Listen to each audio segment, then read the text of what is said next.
Welcome back. You're watching the late night news. No breakthrough yet with the stalemate at Neyveli. Talks between union leaders and the management of the Neyveli Lignite Corporation remain inconclusive even on the fifth day.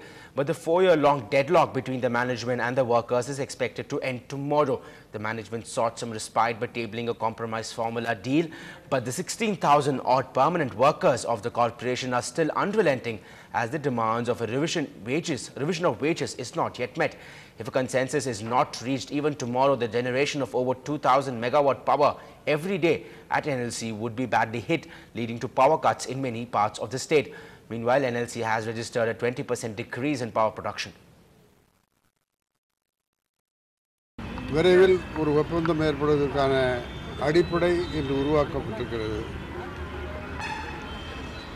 நெய்வேலியில் நடந்து கொண்டிருக்கிற உண்ணாவிரதம் திரும்ப பெற்றுக் கொள்ளப்பட்டது. மீண்டும் திங்கட்கிழமை அன்று கூடி இறுதி முடிவெடுப்போம்.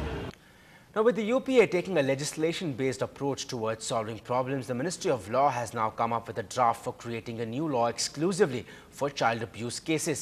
Based on recommendations of public consultations, the Protection of Children from Sexual Assault Bill has tried to address the loopholes in the criminal justice system with respect to child abuse.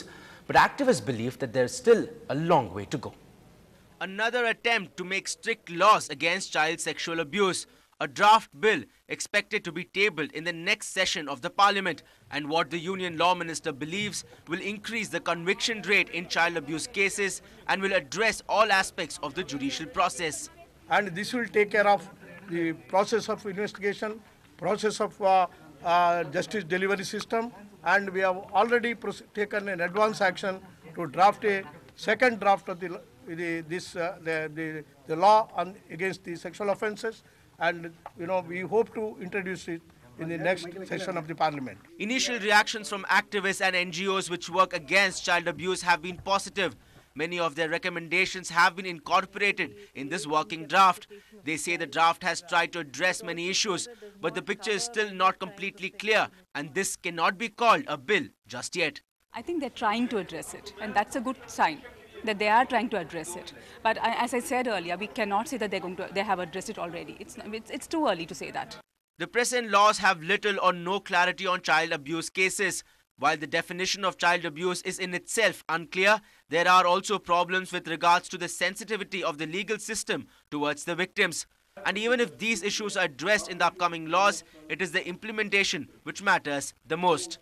So you may have a fantastic law on paper, but it has to be implemented. The process of making an exclusive law for child abuse has just begun, and it has started off in the right direction.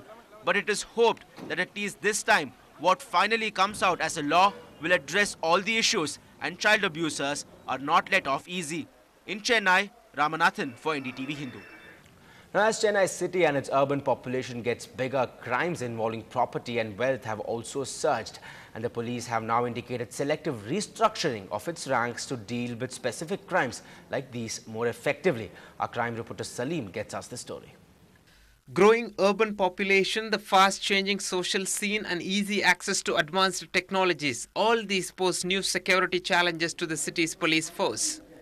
To deal with the new threat, state authorities on Friday appointed a special police officer in the rank of additional commissioner who will deal with crimes centered on property and wealth.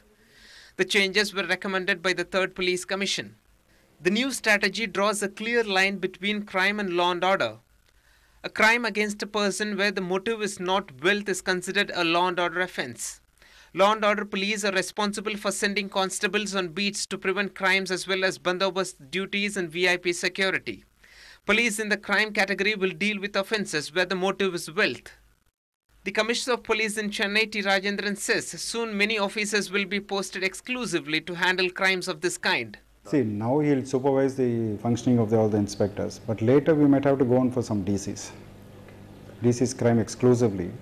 Sanjay Arora, the new Additional Commissioner of Police Crime and Headquarters who took office on Saturday, has indicated a strategy should be in place soon. To start off, I have got a good briefing from the Commissioner of Police, and I myself will take some time to study the crime scene in the Chennai city, the patterns and both the kind of crime and the volume of crime, and only after studying that I would be able to decide on a plan of action for myself.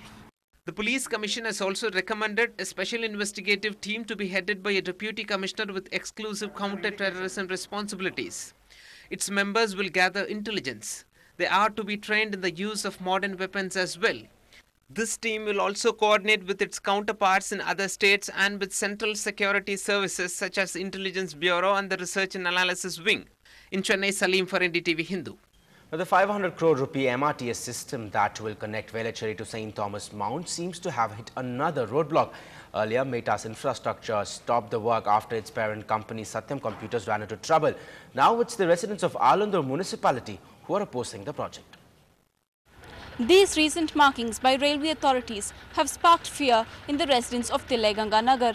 They say that the railway line that was initially supposed to pass through Porumbok lands will now pass right through their homes. These angry residents staged a day-long hunger strike against plans to demolish their homes to make way for the mass rapid transit system. They say that MRTS Phase 2 extension planned along the inner ring road should stick to the former plan and not encroach on their lands. We are here for the past 30 years in Tileganga Nagar, and this is our house, and we have constructed through bank housing loan, and now I am at the verge of retirement. Suddenly railway people have come and marked our house, making 3 marks within a month. We don't know what to do, or we don't know where to go and live, so we request this MRTS, which has been for the past 20 years they are planning to fix the rail there, to go to the old plan, thereby helping us to live peacefully. The MRTS line has deviated by around 15 meters from the original plan. Residents claim that the present layout means more than 70 houses in the area would have to be taken out. They say that they are not against the MRTS extension, but while the earlier plan affected very few houses, the new one will have a much larger impact. Now, as per the new plan, all these houses are going to be impacted, and they have approvals right from 1983 all the way until March 2010. From March 2010, in June, in 2-3 months, things have changed very drastically. Authorities from the CMDA and the Metropolitan Transport Project were not available for comment. But the municipality chairman maintains that the plan has not been finalized yet. In Chennai, Nathila, NDTV Hindu. Well, time to take a short break. On the other side, early morning wheeling becoming a rage for Chennaiites. Find out more after this short break.